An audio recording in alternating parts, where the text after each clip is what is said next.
నమస్కారం గురువుగారు. శ్రీమాత్రే నమః. గురువుగారు, ఈ మధ్య కాలంలో కరుంగలి మాల అని చాలా ఫేమస్ అవుతుంది. అవును. అసలు కరుంగలి మాల ధరించినప్పుడు మనకు ఎలాంటి ఫలితాలు కలుగుతాయి? కరంగలి మాల అనే కాదమ్మా, ఏ మాల అయినా కొంత ఫలితం ఉంటుందమ్మా. అయితే ఒక్క విషయం నేను చెప్తాను. కరంగలి మాల ధరించంగానే వెంటనే ఆయన ఎవరో ధనుష్షు వేసుకున్నాడని అది ప్రాచుర్యంలోకి వచ్చింది బాగా. పాతాళ మురుగన్ టెంపుల్లో కూడా అమ్ముతుంటారు. నేను వెళ్ళాను కూడా, టెంపుల్కి కూడా వెళ్ళాను. అక్కడ ఏమిటి అసలు ఎలాగా ఉంది. మనం చాలామంది భక్తులు అడిగితే నేను తెప్పించి ఇచ్చాను కూడా వాళ్ళకి. ఒరిజినల్ పీసెస్ కావాలంటే కూడా నేను ఇచ్చాను వాళ్ళకి కావాలంటే. అయితే నేను ఒకటే చెప్తా, కరుంగలి మాల అసలు దాని ఫలితం ఏమిటి, దానికి నియమం ఏమిటి అంటే, ఈ కలియుగంలో అది పాటించడం కష్టమేమో అనిపించింది నాకు. ఎందుకంటే మీకు కర్మ ఏదైతే బీజ స్థాయిలో ఉండేటువంటి కర్మను కూడా తొలగిస్తుంది కరుంగలి మాల. అయితే దానికి ఒక నియమం పాటించాలి. ఒక్క అబద్ధం కూడా ఆడకూడదు కరుంగలి మాల ధరిస్తే కనుక. ఒక్క అబద్ధం కూడా ఆడకూడదు, గుర్తుపెట్టుకోండి. అలా ఉండగలగనుంటే కరుంగలి మాల ధరించండి. అప్పుడు మీకు అద్భుతంగా పనిచేస్తుంది. ఎందుకంటే నేను ఒక సూత్రాన్ని నమ్ముతా, మనము మాట్లాడే ప్రతిదీ నిజమై తీరాలి అంటే మనం నిత్యము సత్యమే మాట్లాడాలి. నిత్యము సత్యం మాట్లాడితే నువ్వు మాట్లాడేది సత్యం అయిపోతుంది. దానికి ఆ పవర్ ఆటోమేటిక్గా ఉంది, నువ్వు దానికి అలవాటు చేస్తున్నావు. ఓకే. అయితే కరుంగలి మాల ధరించడం వల్ల ఏమంటే ఉపయోగం లేదా అంటే ఉంది.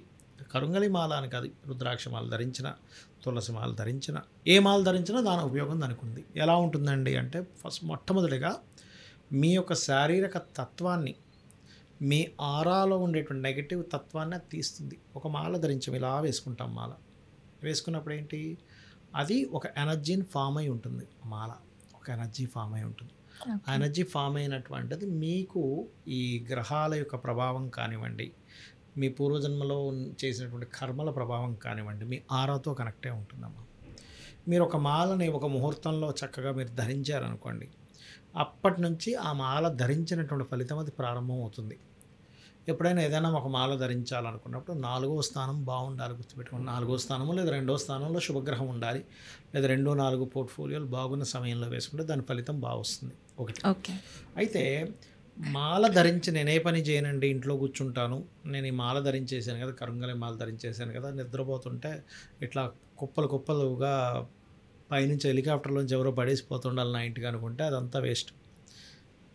మాల ధరించాను కదండి, వెంటనే నాకు ధనుష్కి వచ్చినంత సినిమా యాక్టర్ని అయిపోతానేమో, నాకు అసలు నేను వద్దు మొర్రు అని ఇంట్లో కూర్చున్నా అసలు నన్ను లాక్కెళ్ళి కోట్లు నా చేతికి ఇస్తారేమో, అసలు నేను ఎటువంటి కాంట్రాక్ట్ చేయలేనన్నా అసలు నాకు గవర్నమెంట్ పిలిచి మరీ కాంట్రాక్ట్లు ఇస్తుందేమో, ఇవన్నీ ఇలా అనుకుంటే వాళ్ళంత అవివేకవంతులు ఇంకొకరు లేరని చెప్తానని.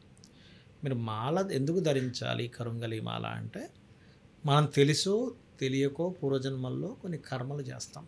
ఇప్పుడు అయ్యప్ప స్వామి దీక్ష తీసుకుంటాం, తెలుసు కదా.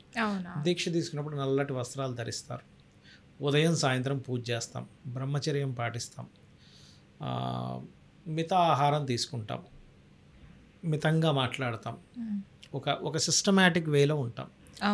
చాలామందికి అయ్యప్ప స్వామి దీక్ష తీసుకున్న తర్వాత చాలా చేంజ్ ఉంటుంది వాళ్ళ లైఫ్లో. ఎందుకు అంటే, ఒక కర్మకి మనం అంటే భగవత్ సంబంధించిన దాంట్లో ఉంటూ ఒక సక్రమమైన కర్మను 40 రోజులు చేశాం. సక్రమమైన కర్మ. అందుకే మాలధారణం నియమాల తోరణం అని ఒక పాట ఉంది, మీరు శరద్బాబుది, మీరు వినే ఉంటారు. మాలధారణం నియమాల తోరణం అంటే కొన్ని నియమాలు పాటించాం. ఒక నియమం మిమ్మల్ని, మీ లైఫ్ మారుస్తుంది. నియమం ఎప్పుడైతే మీరు పాటించారో మీ లైఫ్ మారిపోతుంది. నియమంగా ఒక వ్యక్తి జిమ్కి వెళ్ళాడు, ప్రతిరోజు ఒక 2 అవర్స్ జిమ్లో స్పెండ్ చేసి ఒక 2 సంవత్సరాల తర్వాత అతని శరీరంలో మార్పు వస్తుంది. నియమంగా ఒక 2 గంటల సేపు ఒక స్పోకెన్ ఇంగ్లీష్ క్లాస్కి వెళ్ళాడు రోజు, 1 సంవత్సరం పాటు, 6 నెలల పాటు, ఖచ్చితంగా ఒక 6 months or 1 year తర్వాత ఫ్లూయెంట్గా ఇంగ్లీష్ యాక్సెంట్ ఎలా మాట్లాడతారో అలా మాట్లాడతారు, నార్మల్ ఇంగ్లీష్ కాకుండా. ఎందుకు, నియమంగా ఒక పద్ధతిగా చేశాడు కాబట్టి. అలాగే ఒక కరుంగలి మాల ధారణ చేసినప్పుడు మీరు సత్యము తప్పితే ఇంకోటి మాట్లాడినప్పుడు అది 100% అది ఎంత పవర్ఫుల్ అంటే అద్భుతమైన పవర్ఫుల్. స్టార్టింగ్లో కొంచెం కష్టమే అనిపిస్తుంది, అయ్య బాబాయ్ ఈ కలియుగంలో కష్టం అంటే, అయ్య బాబాయ్ నేను చూస్తానమ్మా చిన్న విషయాలకు అబద్ధాలు ఆడేస్తున్నారు జనాలు, భలే అంటే అయ్యో ఇంత ధైర్యం లేదా అనిపిస్తుంది. అమ్మ అంటే నాకు వాళ్ళని చూసి జాలేస్తుంది, కోపం రావట్లే. అంటే చాలాసార్లు నేను, నాతో పాటే ఎవరో వస్తున్నారు, ఉదాహరణకి అక్కడి నుంచి ఫోన్ వచ్చింది, ఎక్కడ ఇంట్లో ఉన్నా అంటాడు. అరే నాతో పాటు రోడ్డు మీద ఉన్నాడు, ఇంట్లో ఉన్నాడు ఎలా చెప్తున్నాడా అనిపిస్తుంది నాకు. అవును. లేకపోతే అమీర్పేటలో ఉంటే శంషాబాద్లో ఇప్పుడే రీచ్ అవుతున్న శంషాబాద్కి అంటాడు. ఇదేమిటి అమీర్పేటలో ఉంటే అమీర్పేటలో అని చెప్పడానికి ఎందుకు ధైర్యం సరిపోవట్లా? అవును. అంటే ఫేస్ చేయడానికి మనిషి ఇష్టపడట్లా. అవతల వ్యక్తి కనుక నువ్వు ఇంకా అమీర్పేటలోనే ఉన్నావా అని అంటాడు, కోప్పడతాడేమో. అవును. నేనెందుకు ఒక అబద్ధం చెప్తే అయిపోయింది కదా అనుకుంటున్నాం. కానీ ఒక అబద్ధం అగ్నిదేవుణ్ణి నువ్వు మలినపరిచినట్టు. ఒక అబద్ధం ఆడితే ఒక అబద్ధం ఈజ్ ఈక్వల్ టు అగ్నిని మలినపరిచినట్టు. అగ్ని అసలు మలినం చెందదు, కానీ అబద్ధం ద్వారా మలినం చెందుతుంది. అగ్ని దోషమైందంటే మంగళ దోషం ఏర్పడుతుంది, అగ్ని దోషం ఏర్పడుతుంది. అగ్ని దోషం ఏర్పడితే అది ఏం చేస్తుందంటే, నీకు ఎప్పుడైనా అగ్నిదోషం ఏర్పడింది, మాటి మాటికి నువ్వు గాసిప్స్ చెప్పావు, అబద్ధం ఆడావు, రకరకాల ఇది చేస్తూ ఉన్నావు నోటితో, అది నీ కుటుంబాన్ని దహింపజేస్తుంది, నీ ఫ్యూచర్ని దహింపజేస్తుంది వాక్కు. ఇది తెలియక చాలా సింపుల్గా తీసుకుంటున్నారు. కానీ ఎవరైనా అసలు కరుంగలి మాల తీసుకునే ముందు ఒకసారి మెంటల్గా బాగా ఫిక్స్ అయ్యి నేను ఈ రోజు నుంచి అబద్ధం ఆడను అని ఫిక్స్ అయ్యి కరుంగలి మాల వేసుకోగలిగితే కనుక అక్కడి నుంచి అతని లైఫ్ 100% మారుతుంది. ఎంత హ్యాపీగా ఉంటాడంటే ఫస్ట్ నేను ఎవరికి భయపడను, నేను హ్యాపీగా ఏది ఉన్నట్టు మాట్లాడతా అని చెప్పి అక్కడి నుంచి ఎప్పుడైతే మీకు వాక్కు స్ట్రెంగ్త్ అయిందో, వాక్కు ఈజ్ ఈక్వల్ టు ఆస్ట్రాలజీ పరంగా ఫైనాన్స్. సెకండ్ హౌస్ అంటే మనం జ్యోతిష్ శాస్త్రంలో 2వ స్థానం వాక్కు, 2వ స్థానం ధనం. వాక్కు స్ట్రెంగ్త్ అయిందంటే ధనం ఆటోమేటిక్గా వస్తుంది. ఎలాంటి వాక్కు? ఏదో నువ్వు గట్టిగా కేకలేసేసి దబాయించేసి టూట్ అని మాట్లాడటం కాదు. సత్యవాక్కు. సత్యవాక్కు మీకు ఎప్పుడైతే బిల్ట్ అయిందో ధనం ఆటోమేటిక్గా వచ్చేస్తుంది.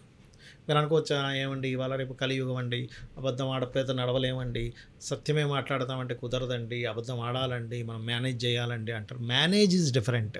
అంటే చిన్న ఎగ్జాంపుల్ చెప్తాను, మేనేజ్మెంట్కి అబద్ధం ఆడడానికి డిఫరెన్స్ చెప్తాను చూడండి. ఇప్పుడు ఒక షాప్లోకి ఒక వ్యక్తి వచ్చి కూర్చున్నాడు, సమ్ సర్వీసెస్ ఇచ్చే షాప్ అనుకుందాం కాసేపు. అక్కడ వాళ్ళు కస్టమర్ ఉన్నాడు. సార్ మీరు ఒక 10 నిమిషాలు సార్ కూర్చోండి సార్, అయిపోతుంది సార్. యాక్చువల్గా అది ఒక 15 నిమిషాలు టైం పడుతుంది అనుకుందాం. ఒక 10 నిమిషాలు అయిపోతుంది సార్, జస్ట్ అయిపోతుంది సార్, కూర్చోండి సార్. ఒక జ్యూస్ వచ్చి కూర్చోబెట్టాం. అది 10 నిమిషాల్లో అవ్వాల్సింది ఇంకొక 20 నిమిషాలు పట్టింది. అప్పుడు సర్లేదు సార్ అయిపోతుంది సార్ అని కొంచెం మాట్లాడి, దట్ ఈజ్ మేనేజింగ్. అలా కాకుండా అసలు అక్కడ లేనిది ఉన్నట్టు, ఉన్నది లేనట్టు కల్పించి చెప్పడం ఈజ్ అబద్ధం. మేనేజింగ్గా చూడడం వేరు, అబద్ధాన్ని అబద్ధంగా చూడటం వేరు.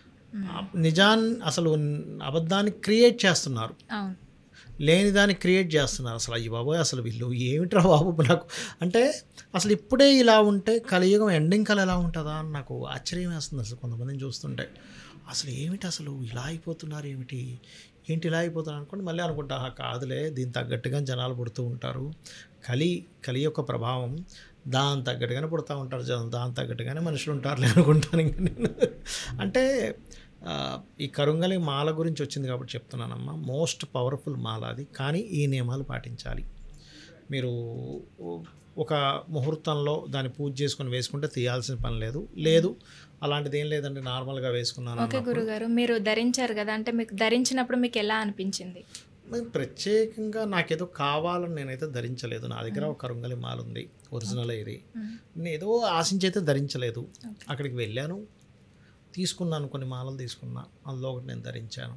మా గురువు గారి ద్వారా ఆయన మాలేసాడు నాకు, తీసుకోరన్నారు, తీసుకున్నా. నేను ఏదో రావాలని ఎక్స్పెక్ట్ చేయలేదు, అందుకని నేనేం అబ్జర్వ్ చేయలే. నేను చిన్నప్పటి నుంచి బాగానే ఉంది నాకు. అంటే నా ఉద్దేశం ఏంటంటే లైఫ్లో అప్ అండ్ డౌన్ చూశాను, నేను చూడలేదు అన్నట్లు. కానీ ఎలాగున్నా నేను హ్యాపీగానే ఉన్నా. నేను లాస్ అయిపోయి కొన్ని బిజినెస్లు పెట్టి లాస్ అయిపోయి కొన్ని లక్షలు కోట్లు పోగొట్టుకున్న రోజు హ్యాపీగానే ఉన్నా, వచ్చినప్పుడు హ్యాపీగానే ఉన్నా. అంటే నేనేంటంటే నేను ఏ సిద్ధాంతాన్ని నమ్ముతానంటే, ఈ క్షణం నువ్వు ఎప్పుడైతే నువ్వు ఎంజాయ్ చేస్తున్నావో లైఫ్ని, ఈ సెకండ్ నువ్వు ఆస్వాదిస్తున్నావో, you are a very happiest person in the world. అయితే వేరే వాళ్ళు ఎవరైనా ధరిస్తే మాత్రం ఈ నియమాలు పాటించండి అని చెప్తాను. ఎందుకంటే ఈ మాలకు ఉన్నటువంటి ముఖ్యమైన లక్షణం ఇది. సత్యం మాట్లాడటమే ఈ కరుంగలి మాల యొక్క లక్షణం. ఎందుకంటే శని కారకత్వం సంబంధించింది. ఈ శని కారకత్వానికి సత్యం అనేది తోడైతేనే మీకు ఫలితం ఇస్తుంది, అదర్వైజ్ ఫలితం ఇవ్వదు. అదేదో బ్యాడ్ ఎఫెక్ట్ ఇస్తుంది అనట్లేదు, కానీ మంచి ఫలితం రావాలంటే చేయండి అంటున్నా.